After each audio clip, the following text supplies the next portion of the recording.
It is being recorded, so that's great. So good afternoon, everybody, and thank you very much for tuning in today to our Lunch and Learn. This is the last one before Easter, and we're delighted to have Dawn, Stefan, and Dale here today, and they're going to talk about, I suppose, the topic of today is the evolution towards the hybrid careers fair. It's interesting with COVID how we have all this new language and new way of working. So today they'll present on, the growing collaboration. They will talk about their experience with the virtual careers fair that they've had in 2021 and again then in 2022. They look, I suppose, in particular at the differences, maybe the wins, the challenges and the key learning that they'll take forward. It'll very much be a practical discussion around engaging with students, the partnership creations and the design process used and being created in the future. This session will offer insights around the evolution, I suppose, towards a hybrid careers fair model using a combination of in-person and virtual modalities to create seamless, engaged experiences for both students and employers. So I'll hand it over to you and thank you very much for offering to the session today. And again, I say welcome to Dale and Stefan as well. Dawn is one of the crew, so just a warm welcome to you both. So thank you very much. Well, thank you.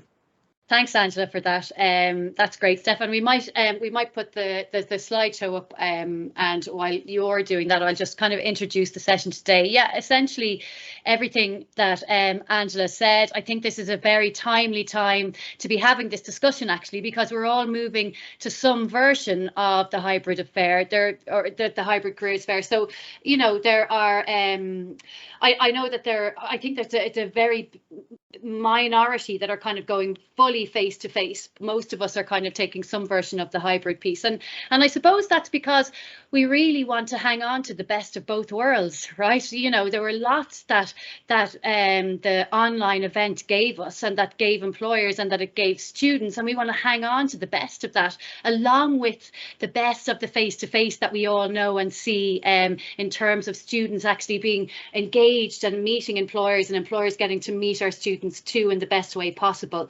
So myself and Stefan, and thanks for being here. Stefan Pasberius is a lecturer in UX and design in IADT, and it's great to have him with us today. He's a key part of the team in terms of what we've done for the careers fair over a number of years, actually, before I ever got to IADT, but particularly with me over the last 2 years, and actually really in the rollout of this kind of model where we were looking at the online piece. And it's great to have Dale here today as well, Dale Stelter from Career Fair Plus, because he has actually been rolling out hybrid career fairs for the last year in the States. So he's lots of ideas around what that looks like and how different organizations have done things slightly differently. And just for us to kind of pull those ideas in, it's just great to have him here today as well.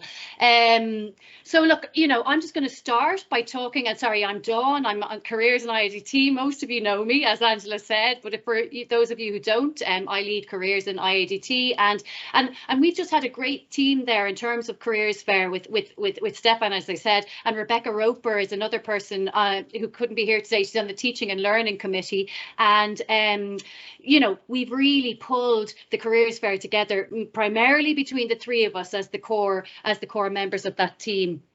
So, you know, just to give you a little bit of a background, I suppose, if we go on to the next slide there, Stefan. So it's we have a real broad spectrum in IADT. So there's 2,500 students. So we're a smaller college in terms of the, you know, some of the colleges that you have, or the numbers that you have in your colleges.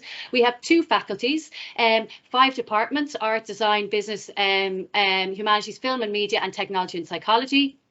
And just in very quick, you know, to go through the next couple of slides, it's a really broad spectrum. So we have, you know, art for everything from business to arts management to English and equality, humanities, digital marketing, and then, you know, that's in the enterprise and humanities faculty. And then we have you know, the faculty with applied psychology, creative computing, film, animation, art, photography, graphic design, you know, all of those kinds of areas as well. So we have 16 undergraduate courses actually across that broad spectrum, and And then we have also got 11 master's courses from in all of those, from cyber psychology to screenwriting to 3D animation to cultural event management. So you can imagine you're trying to cover such a broad spectrum in a fair, and we are a smaller college, so sometimes having those smaller fairs really doesn't suit us, because it's quite permeable. Like a lot of the courses, people from those courses, from those backgrounds, could jump into roles in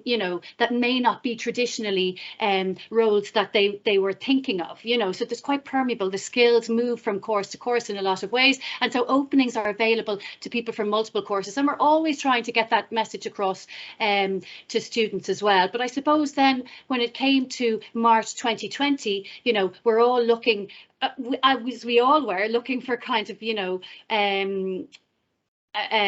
for careers platforms. And sometimes it was taking, if you can remember, weeks to get a demo of those platforms, even because it wasn't just us that were looking for them. With all our career services here, it was a global phenomenon. So it was a pretty brilliant business to be in at that point, as everybody was looking for careers fairs. But it could be really hard to get a demo when you're at this site. So the whole world went virtual. And I suppose we like everybody else, were shopping around and looking at all of these platforms. And for us, Career Fair Plus actually made, it hit the notes that we needed it to hit, just in terms of pricing structure. And it meant that we could buy to a certain level. So there was a minimum level you needed to buy, which was 20 booths. I think it was $2,000 at the time, and then you could add booths as you needed them. So it really worked for us in terms of a pricing structure. It was an intuitive platform. Myself and Stefan and Rebecca, were at the first kind of looking at the platform at that demo, and really for all of us, we, in our discussions afterwards, we talked about that. We talked about how easy it was for employers to use, how great the platform looked to students. There was a really good look and feel, and how easy it was to use as well. And for us, it was quite intuitive as well. A lot of it had been built, so we just added our own to it. It was on mobile and desktop. That was really important, because we knew that our students, that would be really important and advantageous for them to be able to go onto their mobile and set everything they needed to set up there. And then, we'd obviously encourage them to use the desktop on the day, because that was the best piece to use on the day. And Career Fair Plus would have shared that with us too.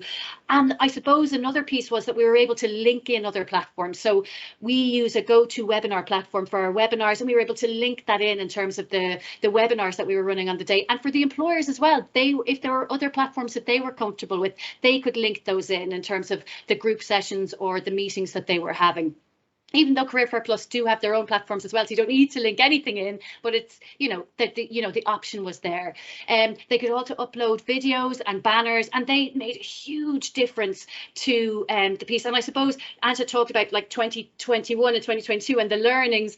We really tried to push out those videos, people getting the videos and the banners up this year, because we really saw the difference that made, and how much it really allowed you demarcate your booth, and the difference it made to that in terms of going into the booth and actually looking at it, having a video there. And even if it was only somebody talking to camera, it didn't need to be your swanky, corporate video.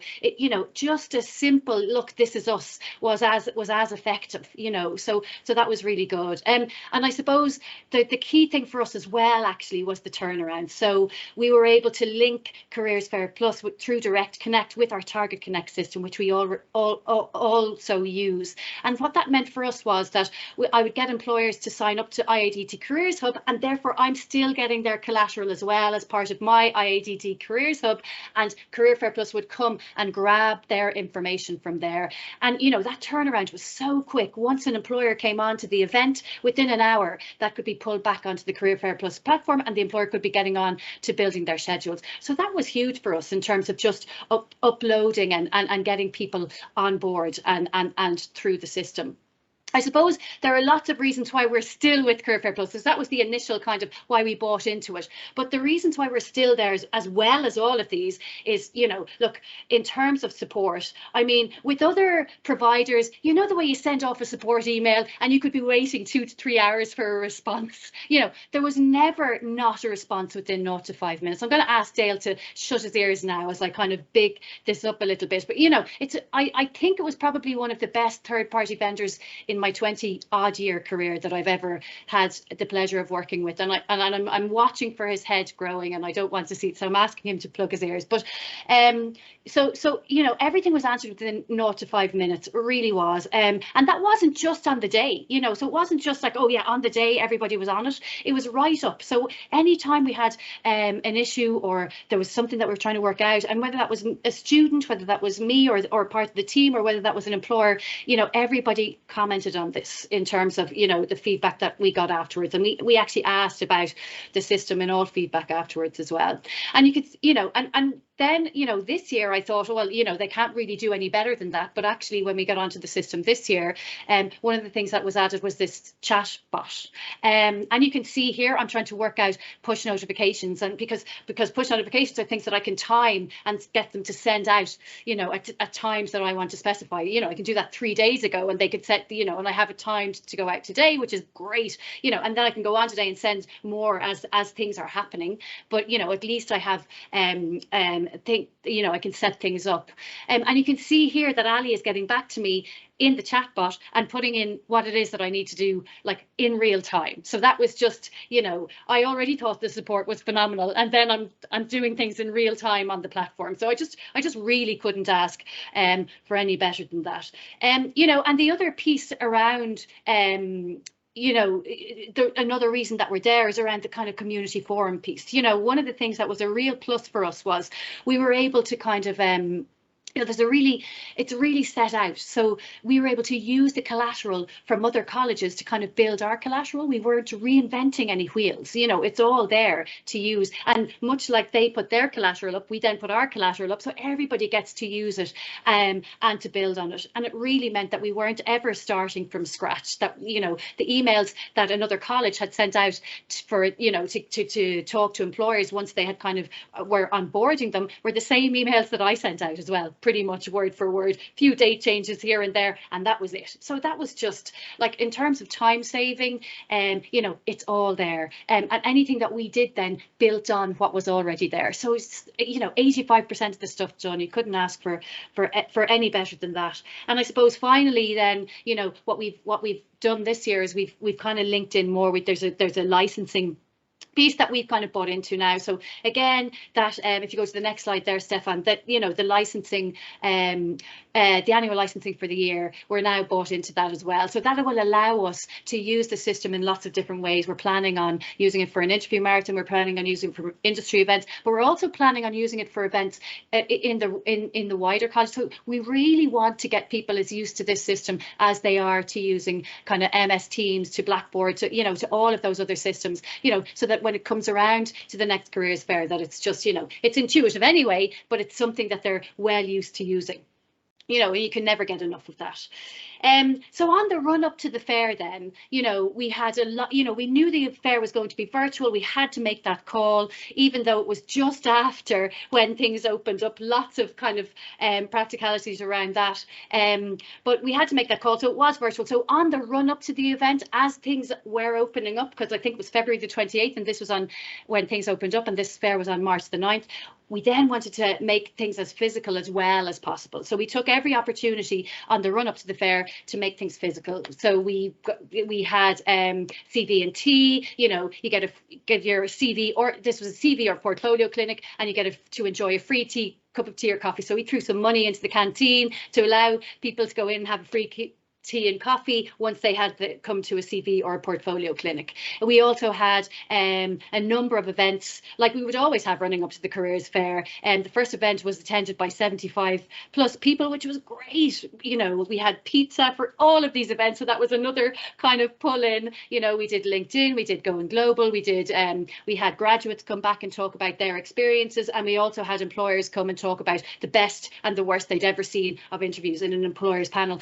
And again, pizza, you know, all of these things to pull people in. And I suppose the final thing that we did in terms of that physical space was to, you know, to offer 100 free headsets for, you know, for people kind of coming on, you know, booking in to see employers. And, you know, and it meant that when people came into the college, for example, and Stefan's going to talk about the physical spaces that we built a little later, you know, they could go into the library, they could use their student card, get a laptop in the library with their student card, sit down, they had their headset, off they go, and they talk to the employers or at the fair. So, you know, you know, really put a lot into kind of, you know, the giveaways and the, you know, and making a splash, I suppose, which was something that that was really valuable. And I suppose on the day then, we had a number of if you go to the next slide there, Stefan, sorry, if you on the day then we had another number of spotlight events. So a number of webinars, 6 webinars in all over across the day. You could see they're kind of back to back, and actually that's why linking them into the platform was great, because we used actually 2 GoToWebinar platforms because they are back to back, and so that gave us some breathing space between if there were 2 platforms going at the same time. We had 35 employers in booths, but we also had a number of employers in the spotlight sessions as well. So there were probably over 50 employers in all on the day, which was great. And look, we were so we had everything from production to animation to design to business to tech, and really, you know, you know, the day worked in terms of how it went forward with both the physical and the virtual space. The spaces coming together, you know. Unfortunately, we didn't realise how much we were sitting pretty last year. So last year, in terms of what the career fair was something, you know, that if you remember last year in 2021 in March, we were pretty much in lockdown. A couple of lockdowns had happened again, like full ones with kind of 5-kilometre pieces and everything that went with that. So the careers fair, you know, we were sitting pretty in terms of having a hugely captive audience. You know, people were on their computers anyway, and also we were bringing something very new to the table, something that maybe they hadn't seen quite before, and they were really got involved in this. So we had a great turnout last year for this. This year, unfortunately, our turnout was a little bit less, like it was about 20% less actually on the day. But actually, in terms of the employer experience, what they were saying was a pleasure to meet so many young dynamic students. It had been a thirdly positive experience from our perspective. You know, contact us again, definitely. And we found it to be a brilliantly executed day. I definitely had fewer meetings, but the ones I did have may result in jobs for those I met, so definitely well worth being part of. And thanks for having us. Only one no-show and some really interesting chats with others. So definitely, you know, down, but employers still had really got involved in the day, and so did students. Actually, we got really good feedback from students in terms of their use, how they felt about the day as well. You know, in terms of then moving towards the hybrid, we definitely had some key learnings, particularly around that student engagement piece and particularly around just going forward. So definitely bringing forward, you know, group meetings. So really getting home to employers the fact that group meetings are so important. We had a number of students that went on. A couple of employers didn't have group meetings. They're employers that they really wanted to see, but they didn't feel that they could go to a one-to-one meeting. And really, in terms of replicating that careers fair, that face-to-face piece where you can nearly kind of go over and listen in rather than putting yourself on the spot, you know, the group meetings do that for us. It allows people to go in under the radar, have a listen, and actually then maybe they'll get up the confidence to go into that one-to-one meeting and talk to the employer. Definitely going to bring forward having harder deadlines so that we definitely have those 2 weeks with employers fully set up with their scheduled. We did try to do that this year. We tried everything to get employers on board with getting their schedule set up, but it just didn't work out that way. And I think we just need to have a little bit of a harder deadline, because then we did have students coming in, you know, and really the committed ones will email you and say, I couldn't get to book in, you know, but how many didn't email you to say that? So how many people went off and how many people did we lose because the schedules just weren't up? And then in terms of timing, we definitely look at, you know, that's definitely something we're bringing forward as well. There was a lot going on this year, I suppose, you know, in terms of, you know, we had just opened up, people were just kind of getting into coming back online, coming back on campus, and everything that went with that. So a lot of our students, and this is all over the country for all of us, are commuting right now. They have a 2-hour commute to get to college and a 2-hour commute to get home sometimes, and even more other times, because, you know, they didn't get to rent somewhere, to live somewhere within the environs of the college this year because of all of the ups and downs and everything that had happened due to COVID. So timing is you know, is a real piece for us. There was lots going on, you know, in terms of that lockdown lifting, in terms of other events that were happening. So Business Week was happening that same week, Energy Week happened the same week, International Women's Day was on the same week. There was just so much white noise around this. So timing was definitely something that we would be looking at. Champions in each of the different departments, we feel that myself and Stefan had really good conversations about this. We feel that could really work because it really worked with the webinars this year. So those champions in terms of, you know, thinking about the employers that the real key employers that we really want in, and maybe creating more of those networks, but also pushing the students to engage. You know, I think that those champions could do a lot with regards to that as well. You just, even in terms of getting the message out there. Particularly to the younger students of the younger years, to get into those group meetings and to actually have a listen, to keep their finger on the pulse, to see what's out there, because we had a lot of employers with internships this year as well. You know, and that's something that happened with the webinars was we handed that over to the academics this year, and there was a champion within each of the webinars were specific. And what we're trying to do over a number of years is get every kind of course covered. And last year we would have done film, and we would have done lots of different courses. And this year we did UX design, we did you know, humanities, and we did psychology, practice path. You know, things that maybe we didn't touch on fully last year. So we over a few years are trying to get to each of the spaces, and they did a great job, the lecturers, and they also actually even emceed the events as well. So that really worked for us in terms of those champions and getting really key speakers in and using their networks. Myself and Stefan have also talked about the planning element. You know, this, you know, the timing that is, you know, in terms of a physical and a virtual fair, and bringing those two pieces together. The timing element does really go up. So and possibly something we hadn't completely considered fully this year.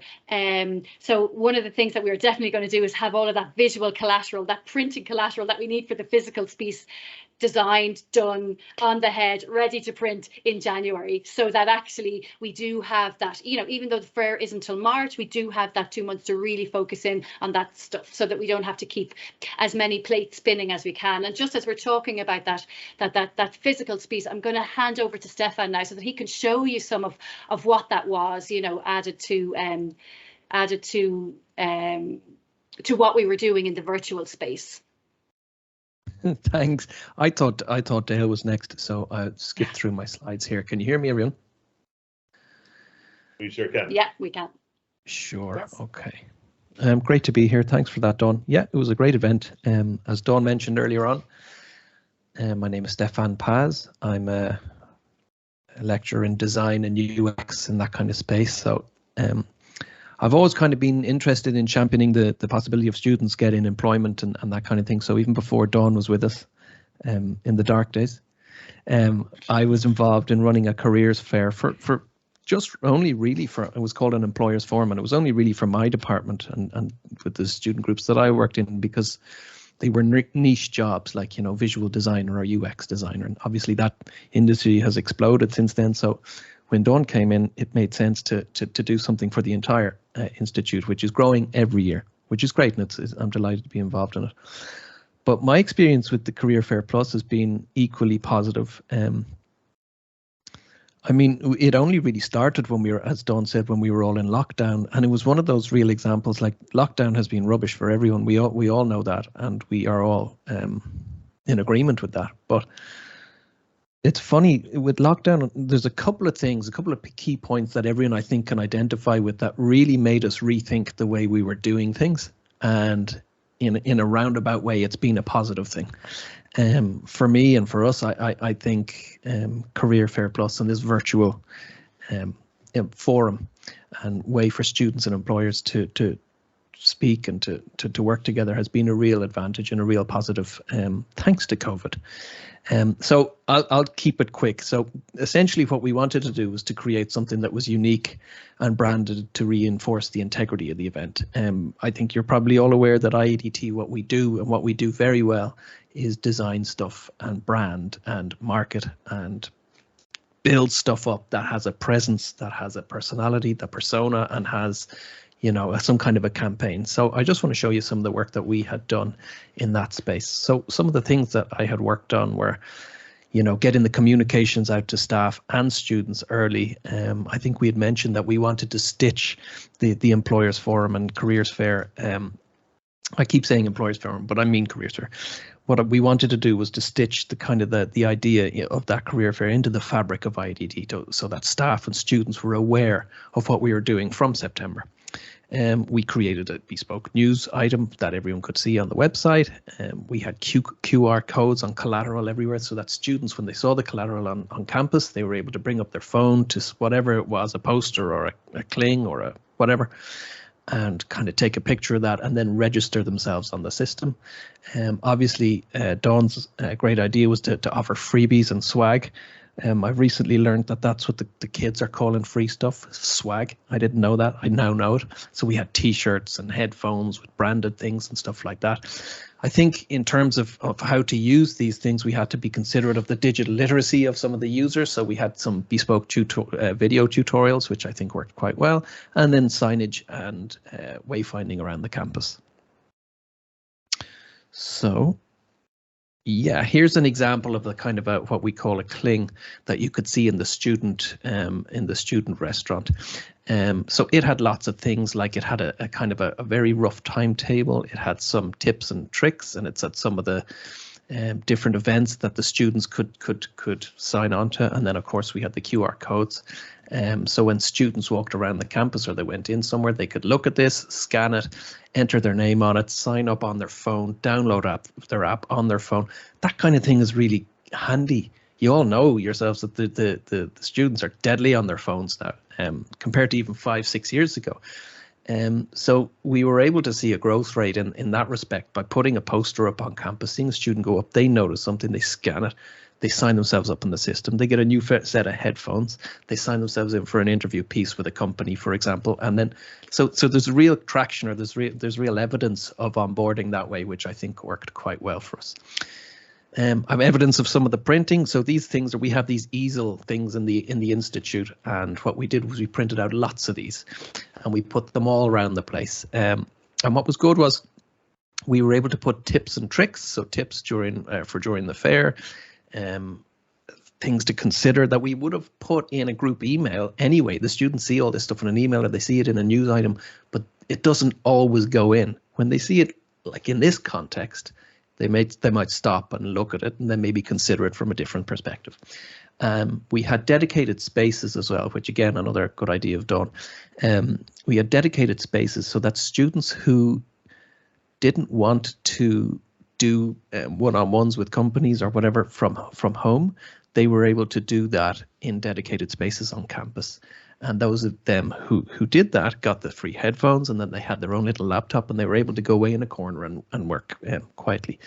Incidentally, what we found out after that is that students with kind of neurodiverse conditions, I don't know whether it could be down to anything, anxiety or whatever, found that a much more comfortable way liaising with employers than they had done previously with the one-on-one face-to-face. So there was some interesting insights there. We also had this custom kind of set of videos to show them how to demo, how to use the app, how to sign up, how to get on board. And, you know, I think was something like 3 minutes long, cut down very quickly, just showing the point step by step by step. And that worked quite well as well. Some of the print work, I think it's just, yeah, the large file, so it means it's very slow to go between slides. That's just a bigger example of some of the print work we'd used. Here's the tips and tricks, and I'm sure there's lots of other images that I have on my phone or that I have around, but I don't have them in these slides here, but if you'd like to see them, by all means, get in touch with me and I can show you exactly how it looked on campus on the day. Now, I'm going to pass on to my colleague, Dale. So over to you. Perfect. Well, thank you guys so much for the introduction, and I appreciate you allowing me to be a part, of not just your plan to overall interact with students and employers, but also including us and sharing this information. So just to introduce myself for everyone, and what's funny is actually I think I'm wearing the same shirt I am inside that picture right now. My name's Dale Stelter. I'm the Director of Business Development here for Career Fair Plus. My email address and our website is there for you to get us. But just quickly, a 30-second background on Career Fair Plus, if you're not aware of us. One of the reasons that we have the ability to be so custom and help IADT and other schools move towards this kind of hybrid world is that we're not one of these companies that just kind of popped up because of virtual recruiting events, in 2020. We've been doing this for almost 10 years.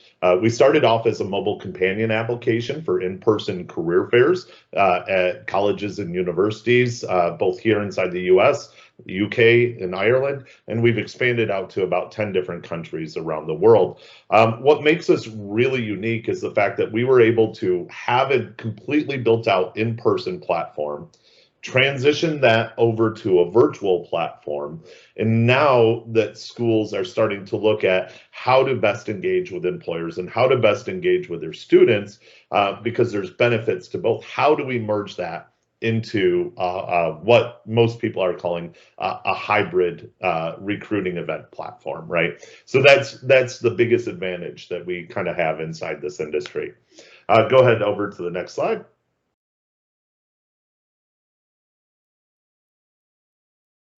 There we go.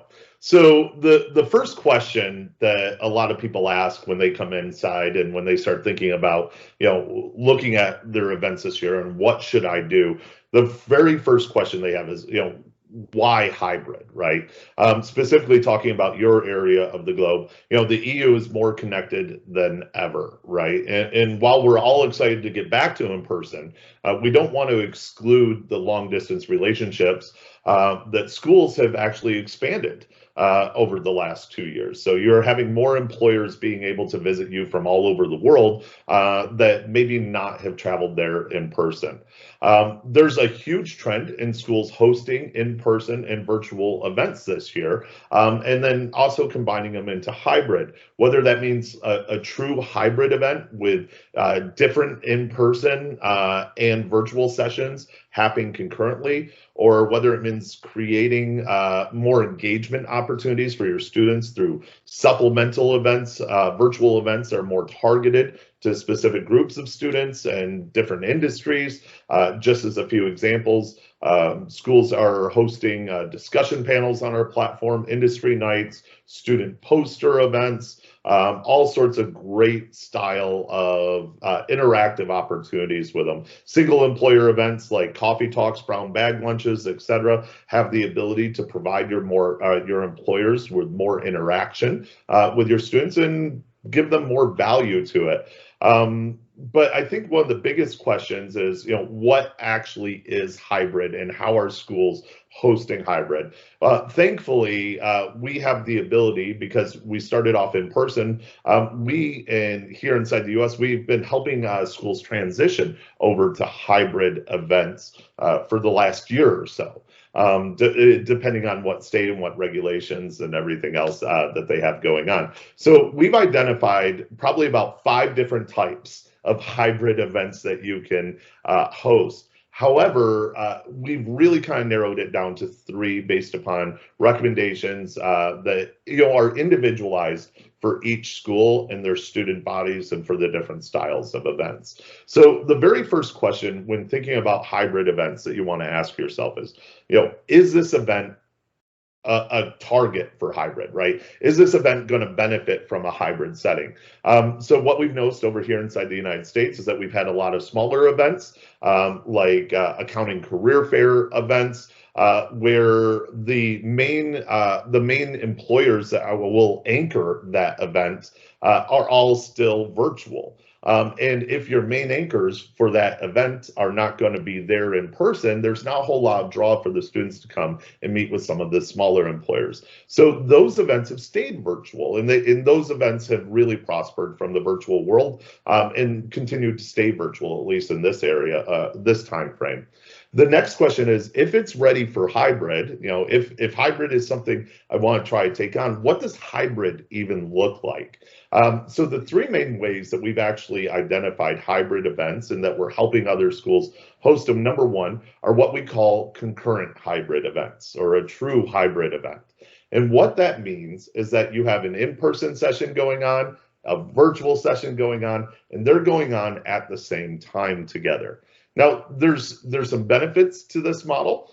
There's also some drawbacks that you'll want to make sure you keep in mind when you're trying to decide. For example, with a true hybrid or a concurrent hybrid event, that's going to put a little bit more stress on your career services team that's going to be managing it, because you have to essentially be in two places at the same time. So if you have a smaller career services team, that might not be the best fit or best option for you. The next style of an event is what we call a split hybrid event on the same day. So what a lot of schools have tested out here is that they would host maybe an in-person session in the morning. So they set aside one day for their career fair, and they'll host an in-person session from 9 to 12, and then a virtual session from 2 to 4 or 2 to 5. And that's called a split hybrid event. The benefits of a split hybrid event is that, smaller employers that might not have as much labor force at the event can actually attend both. So while Stefan mentioned neurodiversity among the students, and some students feel comfortable inside virtual, where some students feel more comfortable inside interacting in person, this gives that same small employer the ability to connect with both sets of students when you begin splitting it up, right? So that's a big benefit to it. Another big benefit to it is the fact that you can separate your analytics inside these events. And we'll talk about analytics here in a minute, but you can separate analytics from your in-person side versus your virtual side and really develop true reporting structure back to your leadership team about what the event actually looked like. The third type of event, hybrid event that we've really identified is split hybrid events, so different sessions on different days. Now, we had a lot of experience with this inside the US market, and what we've identified is that a lot of schools actually prefer doing it on separate days, and on top of it, those days sometimes can be separated, either back-to-back days, or those days can be separated up to a week apart. So schools might be hosting an in-person general ed career fair, and then the very next week on the following Thursday, they host the virtual side of things. Again, students have the ability to attend both. Employers have the ability to attend both. Splitting it up gives you a little bit more time to be able to focus on one or the other. So if you have a smaller staffing unit, that's a little bit better. But at the same point in time, what's most important is the inclusivity of being able to do a true hybrid event. And what that means is that, your employers, that the relationships that you've made with employers, that's important now to your students and being able to spread their wings farther, the importance to your students to be able to see more about what's out there than just the employers that can actually fly in or drive in to meet them. It brings a more inclusive and more diverse structure to your events. So with that being said, some technology, and we've all been through the virtual world, some technology has actually transitioned from virtual to in-person events as well. And, career services universities are really asking themselves, how can I provide a better experience for my students and for my employers and maintain those relationships? Employers are really wondering, hey, is this going to be easy, right? And I think that's on the top of everybody's mind, is the fact that something new can be perceived as difficult. So what is, a hybrid? How do I participate in hybrid? Is this going to be easy for me? And the students are also wondering, they became accustomed to the virtual world, accessing employer information through their mobile devices and everything else. What tools are being pulled from that virtual world back to the in-person world for them to be able to utilize? So one of the biggest, in fact, we'll jump over to the next slide here. One of the biggest benefits, and there's a lot of benefits for the university, but kind of the three biggest benefits that we identified, and universities start asking themselves, how can we produce the same level of reporting for our in-person events, right? So we all can admit that one of the best parts about the virtual world was you had much more detailed analytics of your event. So for example, you could really see how students interacted at the event, how many employers each student met with, how many students each employer met with, which employers did the students meet with, and it was able to provide you with a better post-event interaction with the students. So when you went to follow up with a student about their interaction at the event, you had the ability to say, okay, now tell me about the interaction with this employer. Tell me about the interaction with this employer, right? So that reporting structure is actually moving over to the in-person world. The next thing, the next big benefit is for career services to actually manage their events. We all know that with in-person events, there's a lot of employers that say they'll show up and then they don't show up, or somebody at the last minute wants to show up. And the question is, how do you keep the information available to students in an easy, concise way for you to be able to do everything there and be able to show them and keep it up to date, right? On top of it, utilizing a platform like Career Fair Plus or any other platform that has the abilities to do this really gives the universities the ability to focus on their initiatives. So for example, one of the biggest detractors for in-person events, students, it's a very high anxiety time for them. And when they tend to walk into an event, that's when they know who's actually at the event. They have a short compressed time period. They're given a sheet of paper that has all these different employers on it, and they're told to just go find them and hand out their CVs to them and that type of thing. Being able to take our lessons learned from the virtual world and take that information and move it over to a digital platform where the students ahead of time can research the employers on their mobile devices. They can see on an interactive fair map exactly where they are, and they can really engage them ahead of time. That's a big benefit from the virtual world that's actually moving back to the in-person. On top of it, we provide the career services departments with an interactive fair map that actually has a booth placement and selection tool. So we all know, and I was in career services at one point in time, right? We all know that it can be, well, I don't have any hair left to pull out, but basically that's the stress level of trying to figure out where certain employers go, who wants to be by whom, that type of thing, right? And our platform can actually act as a booth placement tool for you. So you can just easily drag and drop booths exactly where they're going to be on your custom floor plan. Or our platform also has the ability to open it up and let recruiters select where they're going to be placed, right? So it saves you hours on your time of organizing that aspect of the affair. All right. The next group that it benefits, we'll move on to the next slide.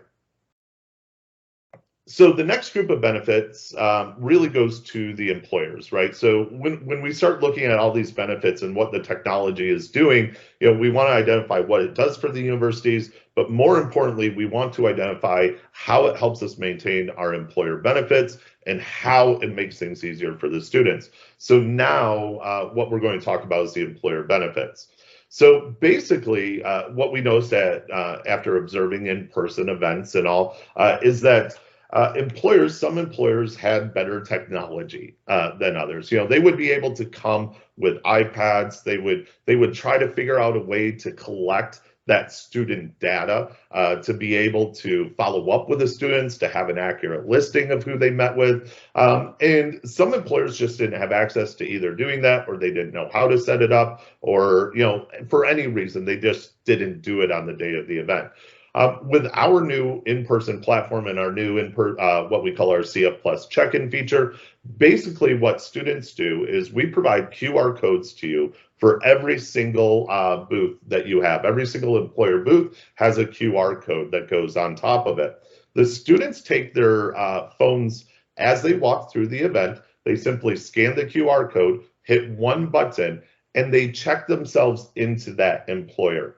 That employer automatically has all the student's information that the student was willing to provide: name, email address, phone number, CV, profile questions, and that type of information, all of which is customizable by you. You can have as much for the students as you like, or as little as you would like for the students.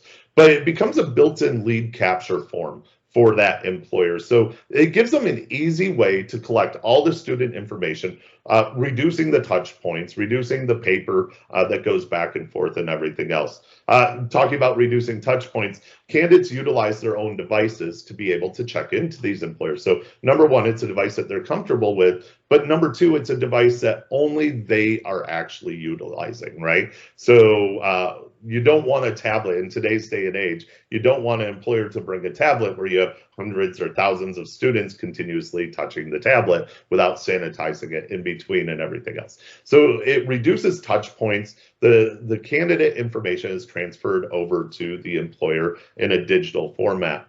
The employers have access to those students immediately. So for example, as a student scans a QR code, they hit check-in. As an employer, I can pull out my mobile phone, I can pull out my tablet, I can pull up my computer, and I can immediately see all that student's information. What's really nice on top of it is that we give the employers the ability to utilize a candidate assessment tool. So now, as I'm having this conversation with a student, I can be focused on them. However, as soon as the student leaves, I can rate the student between 1 and 5 stars. I have the ability to flag them as a candidate that I want to move on to the next step of the process. I can take notes on the candidate, and all of this replaces that old paper model where the employers had to take 300 resumes back to the office and figure out how to digitally transpose those in their notes. So everything is available to the employers in an easy way. And then the last step, the last big benefit for the employers is that they get to download all the candidate information of the candidates that chose to interact with them. They get to download all of that at any point in time. A really neat aspect to it is that if a student wanted to put minimal information into the platform, which is fine, they can put name, email address, phone number, and go about the event. However, if they see an employer that they're really interested in, they could tailor make a CV, upload that, and then upload that after the event, after they meet with that employer, and then the employer has access to that new, fresh profile, that new, fresh CV, and everything else. So it provides a lot of flexibility in the way students interact with the employers, but gives the employers an easy way to capture all of that data. Next slide. Great. So with the student benefits, and how does our check-in process help the students? Well, our platform in general gives the students one place for everything. So all of your events, whether they're in person, whether they're virtual, or whether they're hybrid, are all located in one place for the students to be able to find. So it makes it easy not only for them to find, it makes it easy for them to attend. It makes it easy for them to be able to learn more about events that are coming up that they may not have seen the advertising for yet. Another interesting thing that a lot of universities are starting to utilize our platform are utilizing it as a calendar of events where they're posting events that might not even be taking place on our platform, just to keep students updated. But the biggest thing about that is it gives students one place that they have to be able to go for all events, right? Not just career fairs, but discussion topics, employer spotlights, all sorts of great events. They can all see what's happening within the platform itself. It's comfortable technology to them. So I think, as Stefan said, students are deadly with their phones nowadays, even compared to just a few years ago, right? So it's very comfortable technology for them. We provide both native mobile applications, and I think it's important to note that they are native mobile applications. They're not a web browser built into an app. It's actually a native mobile application, so it's very responsive. It's very well designed. And the students also have access to all the same information through a web view. So whether it's more comfortable for them to be able to click on a link and be taken to the employer directory on a web, or whether they're more comfortable doing that through their mobile devices, they can research, they can attend and do post-event information on any device that they have. It helps students be more prepared and more confident when actually attending an event. And we do this by a few things. Number one, they can research employers leading up to the event. Our platform, and Dawn mentioned that we pull from their system, Target Connect.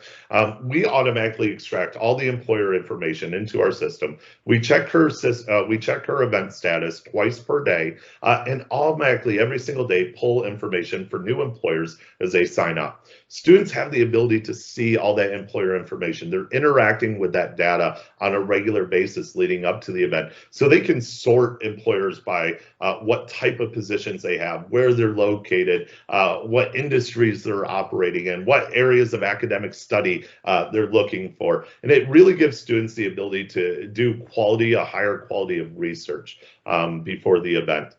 We have a note-taking section built into the platform too, that as students are actually interacting with our platform and doing research on these employers, they can take notes on what questions they would like the employer, or would like to ask the employers, important things like that. So that gives the students a much more prepared and much more confidence walking in, that they have discussion topics with the employers and that type of thing.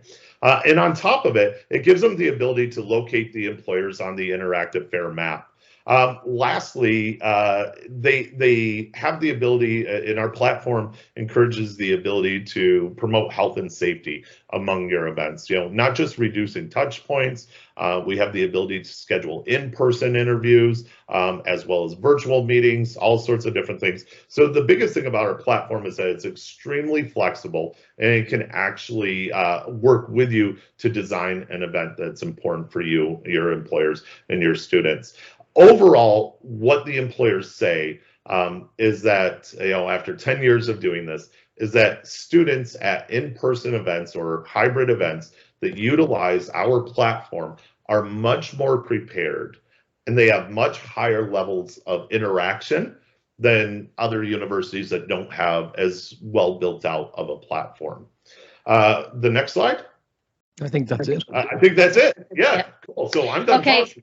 Thanks so much for that, Dale. So I think I suppose essentially what we're saying is that, that's the kind of direction that we're going with IADT. We're going for the virtual fair. We're loving the idea that, that employers who are at the in-person piece can, have QR codes too, and that we can start to get people, using their phones much as they did this year, and moving into that both physical and virtual space. And that's the plan for us for next year in terms of that. So I know that we're nearly at the end now. We've like 2 minutes left. Sorry, we did mean to leave a little bit longer for questions and answers, and I didn't mean to mention at the start that please ask questions on the way through. But if anybody has any questions that they'd like to ask, or anything that came up, or any comments on what was said, please feel free. Yeah, that was excellent, Dawn, Stefan and Dale. Yeah, I think, Dawn, your double job, and I think Dale has kind of hired you there to do a good PR on it. So yeah. well done. And yeah, so if anyone has any questions, feel free to turn on your mic and ask it. But I think it was very comprehensive, very well. I thought the delivery, from all of you involved was excellent. And even Stefan, yourself, having an academic involvement, it shows great partnership as well, and I think it's so important, because you're in front of the students every day, and it was great, so that's a great to have. that, you know. Yeah, it's a lot of extra work, and it's a is. labour of love. You know, it's a labour of love, and that you'll find in each of these institutions, there's always going to be somebody who takes this thing and goes with it, and I'm happy to do it in our place. No, and it's great, and you have a good partner in crime. Well, two other good partners in crime there as well, so that always helps, you know. Absolutely. Dawn has always such great passion and enthusiasm for projects, so it's an honour to work with her and have her as a colleague. So I'm not too sure, have you exhausted everybody in a positive way? You know, so I say Tracy there has just said thank you, so there's some nice comments. I think Dale has his hand up there. Yeah, sorry Dale, yeah. That's fine. I just, as I was speaking, I just thought about this.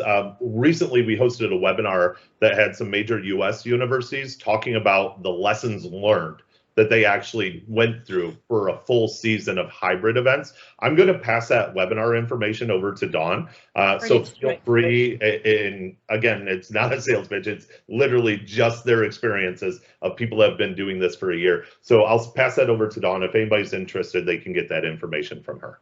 Perfect. Thanks, Dale. That'll be good. Dale. I think Tracy was there for a minute. I don't know, I had Tracy a question. Whatever. There's some nice comments coming in. People are just thanking you. So hopefully you see it very impressive. Thanks so much. Love the interactive maps. Yeah, there's some great graphics there as well. So, you know, well done. You know, brilliant presentation. Thanks, Catherine. There as well. So, yeah, you've definitely brought the sunshine to this presentation. So well done. Okay, so look, if there are no questions, that's great. Thanks everybody. Really appreciate you being here. It was good to kind of put this together for ourselves as well, because it's part of our own learning, actually, you know, in terms of going forward. So so yeah, looking forward to next year, and I hope that kind of, you know, is in some way kind of gives people food for thought in terms of what they're doing as well. So thanks, Angela. So well done. Thanks very much. And you finished this with 1 minute to go to 2. So thanks a million. So Dale, you've got a long day of work ahead of you. So thanks a million for popping on early. Anytime. Thank you guys so much, everybody. Take care. Thank you very much. Bye guys. Bye. Bye bye.